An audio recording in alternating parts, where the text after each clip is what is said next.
This is picturesque Con Đao Island, about 200 kilometres from Ho Chi Minh City, Vietnam.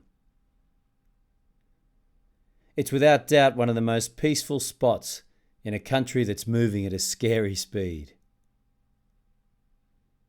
But it wasn't always so peaceful. During most of the 20th century, if you ended up here, chances were you were headed for a brutal incarceration. Con Đao Island is sprucing itself up now for an expected rush of travellers, but for much of its history, it's been anything but a welcoming destination. Con Đao was a prison island of legendary barbarity, and even today, many Vietnamese shudder at the thought of visiting for a holiday an island so drenched in the blood of their countrymen and women.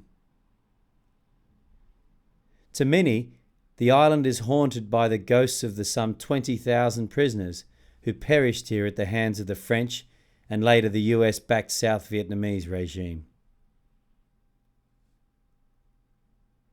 What started as a small prison in the 1800s expanded dramatically as the communist campaign against the French gathered strength in the 1920s.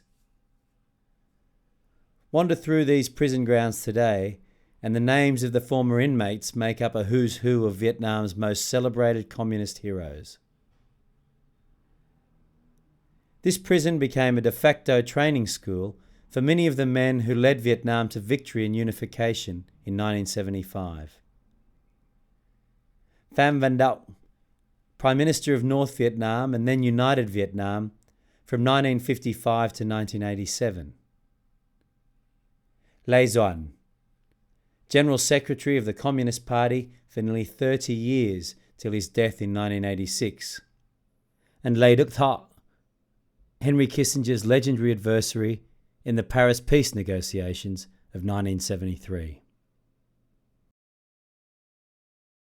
This place must have shaped these men who were instrumental in the victory of the communists against their technologically superior French and then American enemies. It probably also shaped the harsh rigidity that characterised the leadership of United Vietnam after 1975. Some of the thousands of nationalist fighters who didn't make it off Con Đao Island are buried in this cemetery. The French used to dump the Vietnamese corpses here. It was only after the war ended in 1975 that a proper cemetery was created. This is the grave of Vo Thi Sao. She's probably the most celebrated nationalist hero buried on the island.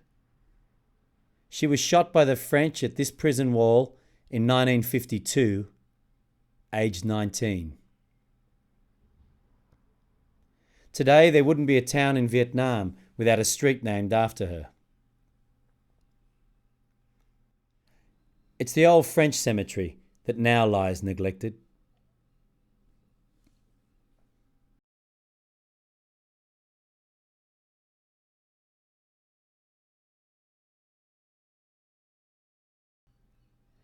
As you get away from the prison ramparts and start to see the island's natural beauty, a whole new experience unfolds.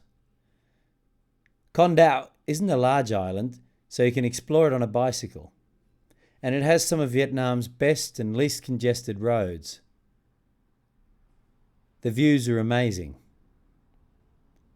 And the beaches?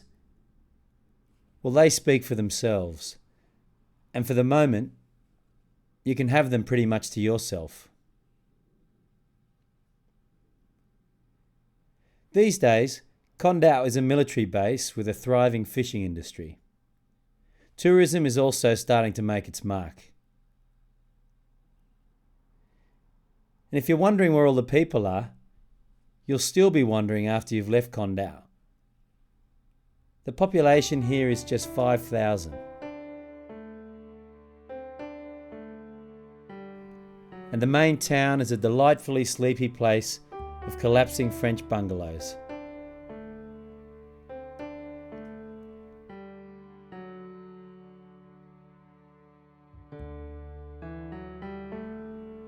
Change will come fast to Con Đao, as it has elsewhere in Vietnam. International developers are already carving away at its beaches. and this project casts its ugly shadow over the prison ramparts. Let's hope that a balance is struck that preserves Condal's compelling story, its delightful little town, and its pristine beaches. This is Mark Bowyer on Condal Island for Rusty Compass.